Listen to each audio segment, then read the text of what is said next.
Boa tarde e bem-vindos à teleconferência da Gerdau para a discussão dos resultados referentes ao terceiro trimestre de 2019. Estão presentes hoje conosco os senhores Gustavo Werneck, diretor-presidente e CEO, e Harley Scardoelli, vice-presidente executivo de Finanças. Gostaria agora de passar a palavra ao senhor Gustavo Werneck. Por favor, senhor Gustavo, pode prosseguir. Bom, boa tarde, pessoal. Sejam todos muito bem-vindos à nossa audioconferência de divulgação de resultados da Gerdau, referente ao terceiro trimestre de 2019. Eu tenho aqui do meu lado o Harley Scardoelli, nosso CFO, e para nós dois é sempre uma satisfação conversar com você sobre o nosso desempenho e esclarecer possíveis dúvidas e questões que possam surgir ao longo da nossa apresentação. Eu vou começar falando sobre os nossos resultados gerais do trimestre. Em seguida, o Scardoelli irá detalhar as informações financeiras da empresa. E, na sequência, eu volto para comentar com vocês sobre as perspectivas para os mercados em que estamos presentes e para falar também sobre o nosso plano de investimentos. Daí, ao final, nós dois ficaremos disponíveis para responder as perguntas de vocês. Vamos então para o slide 2, para iniciar nossa conversa falando sobre os principais destaques do trimestre. Gostaria de começar a apresentação desse slide destacando que concluímos com sucesso a reforma do Alto Forno 1 na usina de Ouro Branco, em Minas Gerais, agora no mês de setembro. O equipamento voltou a operar dentro do prazo e das condições operacionais planejadas. Foram mais de 5.000 pessoas trabalhando nessa parada de manutenção por aproximadamente 2 meses, de forma a deixar este equipamento e seus periféricos preparados para a retomada do crescimento da economia brasileira e da demanda por aço no país. A normalização dos estoques em Ouro Branco, inclusive, ela nos levou a registrar o segundo melhor trimestre da história em termos de fluxo de caixa livre.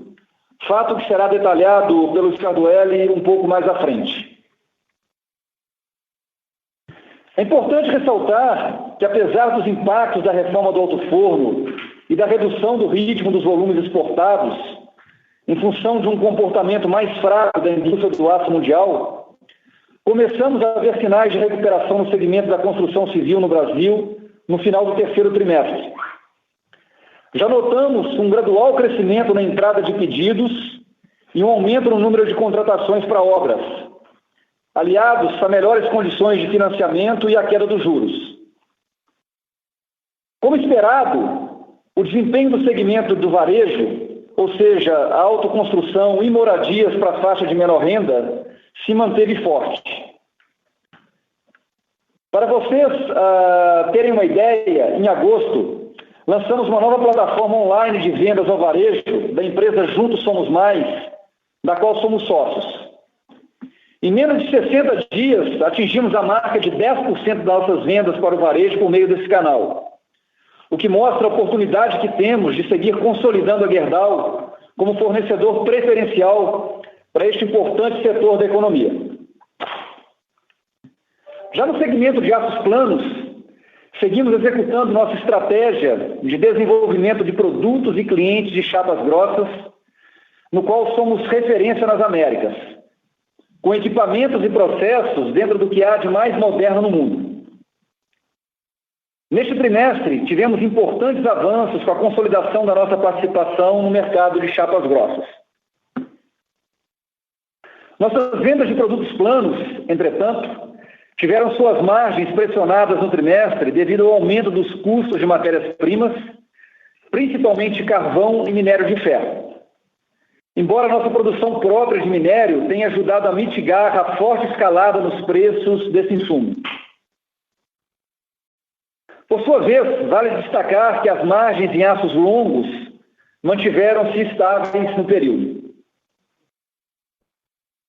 Além disso, obtivemos resultados robustos na nossa operação da América do Norte, com a margem EBITDA mantida em patamares historicamente elevados. Gostaria aqui de destacar que a taxa de desemprego nos Estados Unidos chegou a 3,5% em setembro, segundo o Departamento do Trabalho do país. Essa é a menor taxa registrada desde dezembro de 1969 e indica uma importante estabilidade da economia norte-americana. Eu vou passar a palavra agora para o Scardoelli e eu retorno com vocês na sequência para a gente falar sobre as perspectivas. Obrigado, Gustavo, e boa tarde a todos. Gostaria agora de iniciar salientando, no slide da página 4, para quem nos acompanha pela internet, os principais destaques do ponto de vista financeiro para este trimestre. Conforme veremos mais para frente, a geração de fluxo de caixa livre nesse trimestre foi de 1,9 bilhões de reais, sendo a segunda melhor geração histórica de fluxo de caixa livre trimestral da companhia. O EBITDA ajustado foi de 1,5 bilhões, expurgando os efeitos da parada do Alto Forno 1 de Ouro Branco, no estado de Minas Gerais. A manutenção da margem EBITDA da Operação de Negócios da América do Norte também foi destaque, que se manteve em patamares elevados. E, por último, também um ponto de destaque foi o capital de giro. Nosso ciclo financeiro reduziu de 84 para 78 dias e, em termos de valores absolutos, houve uma redução de 9,4 para 8,6 bilhões de reais, uma queda de 8,5% do segundo para o terceiro trimestre de 2019, tudo isso positivamente impactado principalmente por ajustes de estoques. Passando agora para a página 5, vou falar sobre os resultados e o desempenho do terceiro trimestre de 2019. No consolidado, o EBITDA ajustado atingiu 1,5 bilhões nesse terceiro trimestre. E olhando para o gráfico na parte superior do slide, se compararmos com o terceiro trimestre do ano anterior, o EBITDA ajustado e a margem de EBITDA ajustada apresentaram queda em função dos desinvestimentos na Operação de Negócios da América do Norte, menores volumes da Operação de Negócios Aços Especiais e menor preço de exportações a partir do Brasil. Por outro lado, a queda foi mitigada ao expurgar os efeitos não recorrentes de 181 milhões de reais provenientes dos impactos da reforma do Alto Forno 1 na usina de Ouro Branco, líquido de reversões e provisões tributárias no período, na Operação de Negócios Brasil. Sem esses efeitos, o EBITDA teria sido de 1,276 bilhões de reais. A margem EBITDA da Operação América do Norte se manteve em patamares elevados em relação ao terceiro trimestre de 2018, o que reflete o novo portfólio de ativos nessa operação, com ativos de maior rentabilidade e também a manutenção do spread metálico. Importante também salientar a margem EBITDA da Operação de Negócios América do Sul, que atingiu patamares historicamente elevados de rentabilidade nesse trimestre. Passando agora para a página 6, vou falar um pouco sobre o endividamento e a liquidez da companhia. A dívida bruta em 30 de setembro de 2019 era de 15,5 bilhões de reais. A redução de 2,7 bilhões em relação a setembro do ano passado se deve principalmente à amortização de dívidas no período, possibilitada pela geração de caixa da companhia. A redução do nível do indicador dívida líquida por EBITDA de 2,23 em 30 de setembro de 2018 para 1,96 vezes em 30 de setembro de 2019 foi possível pelo foco na manutenção de um fluxo de caixa livre relevante nos últimos trimestres, que representou um valor acumulado de 4,1 bilhões de reais. Somente no acumulado destes 9 meses de 2019, já temos 2,4 bilhões de reais. Passando agora para a página 7, gostaria também de comentar que o perfil da nossa dívida em moeda estrangeira, na sua maior parte em dólares americanos, passou de 88% em 2013 para 77% atualmente. Neste mesmo período, a nossa dívida líquida caiu de 6,5 bilhões de dólares para menos da metade, 2,9 bilhões de dólares que temos atualmente. A alavancagem, que pode ser vista no gráfico da parte de baixo do slide, saiu do pico de 4,24 vezes em dezembro de 2015 para os atuais patamares do em torno de 2 vezes, dívida líquida por EBITDA.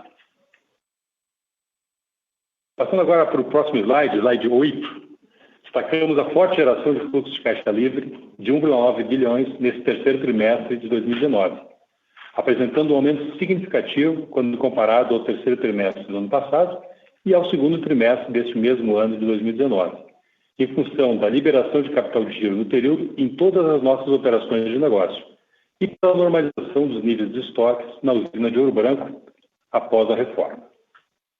A companhia continua com um foco muito forte na geração de caixa, consistente com a sua política financeira.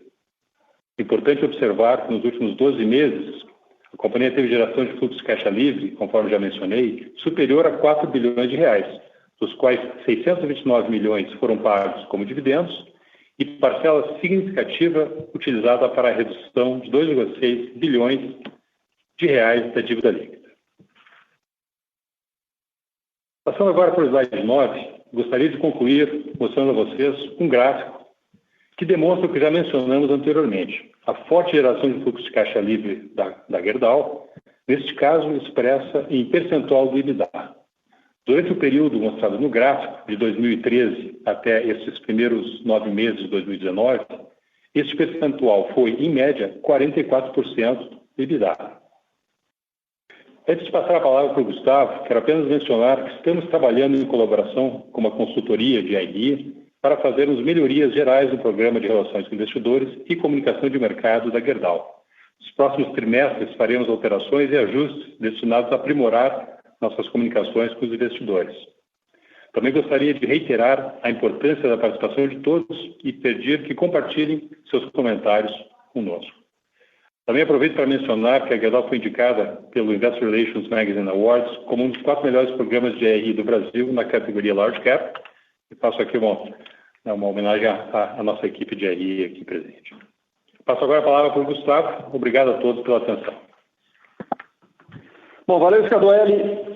Pessoal, vamos pular agora então para o próximo slide, o de número 10, para detalhar alguns pontos importantes das nossas operações de negócio e falar também sobre as perspectivas que a gente enxerga aí para os próximos meses.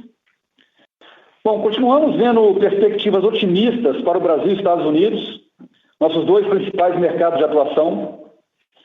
No Brasil, este olhar otimista sobre o crescimento de demanda nos próximos meses, incluindo 2020, e foi reforçado pelo importante aumento na entrada de pedidos de aço observado nas últimas semanas, especialmente no setor de construção residencial e comercial.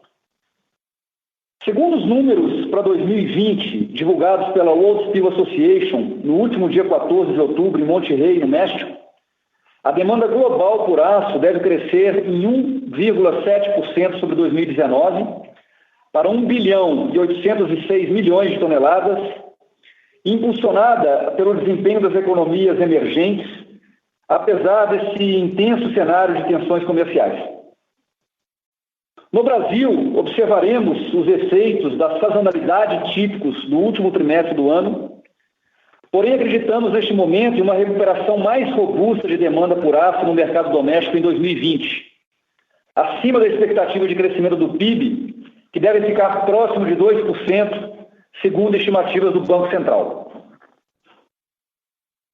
No setor da construção, os indicadores recentes do mercado imobiliário mostram uma aceleração importante no lançamento de novos imóveis nos principais centros urbanos, com crescimento entre 10% e 20%, quando comparados com o igual período do ano passado. Igualmente, temos visto uma importante redução dos estoques de imóveis que, por exemplo, em centros como aqui em São Paulo, caíram de 18 meses no início do ano para patamares inferiores a 10 meses nas últimas semanas. Outro indicador que merece destaque é o índice de confiança da construção, que atingiu 87 pontos no final do trimestre. É o melhor valor histórico dos últimos 3 anos.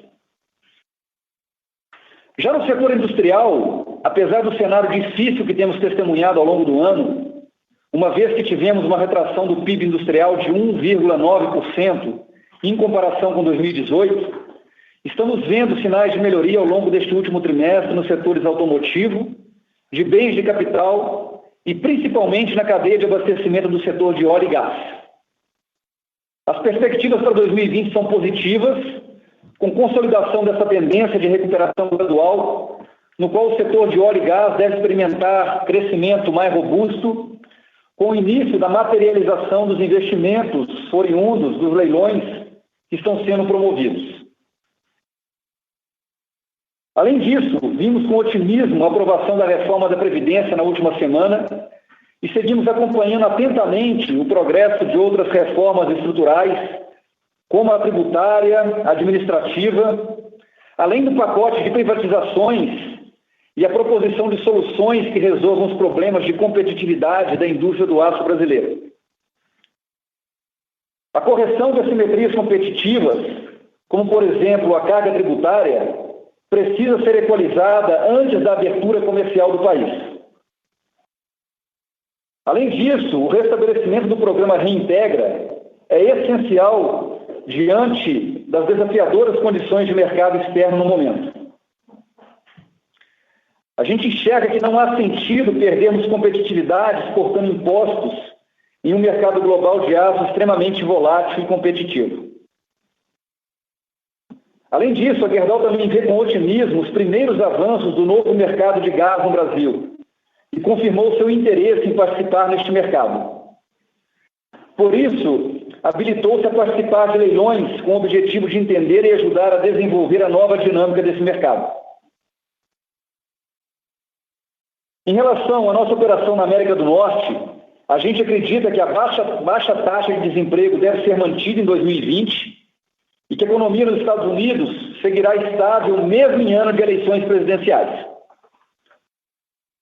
A previsão mais recente do FMI é de que o PIB norte-americano suba 2,1% no próximo ano. A produção local de aço deve ser beneficiada pela manutenção da seção 232 e pela reposição de estoques em toda a cadeia do aço. Olhando agora a operação de aços especiais no Brasil, acreditamos que haverá crescimento nos níveis de produção no setor automotivo e um desenvolvimento importante do setor de energia eólica. Recentemente, a Gerdau Summit vem obtendo as homologações junto aos seus clientes para a produção e venda de novos produtos para o setor eólico, nos posicionando de forma mais intensa e definitiva neste segmento. As vendas de veículos subiram 9,9% no período entre janeiro e setembro de 2019, segundo os dados mais recentes que a Anfavea publicou, o que nos deixa otimistas em relação a este mercado para o ano que vem. Ainda de acordo com a Anfavea, a produção de veículos deve crescer 2,1% este ano, seguindo com a perspectiva positiva para 2020. O aspecto que nos preocupa, ele fica por conta da redução de 40% nas exportações brasileiras de veículos em relação ao mesmo período do ano passado, afetada principalmente pela crise na Argentina.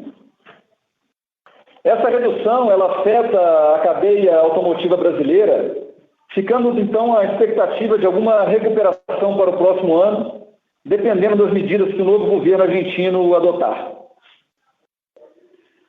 Sobre a divisão norte-americana de aços especiais, nós recentemente anunciamos ao mercado a nomeação do Rodrigo Bellotti como presidente da operação, com o objetivo de avançarmos um programa de transformação cultural e digital e avançar na performance da operação. Para 2020, vislumbramos um cenário de reposição dos estoques e sinais de uma reação, especialmente no mercado automotivo. E eu gostaria de reforçar que em janeiro do próximo ano, seguindo os investimentos anunciados, está previsto o início da operação do novo forno panela na nossa usina de Monroe, no Michigan. E já o novo forno elétrico deve entrar em operação no mês de agosto do ano que vem, conforme o cronograma original. Em relação aos demais países da América do Sul, o Peru e a Colômbia, eles continuam sendo os destaques.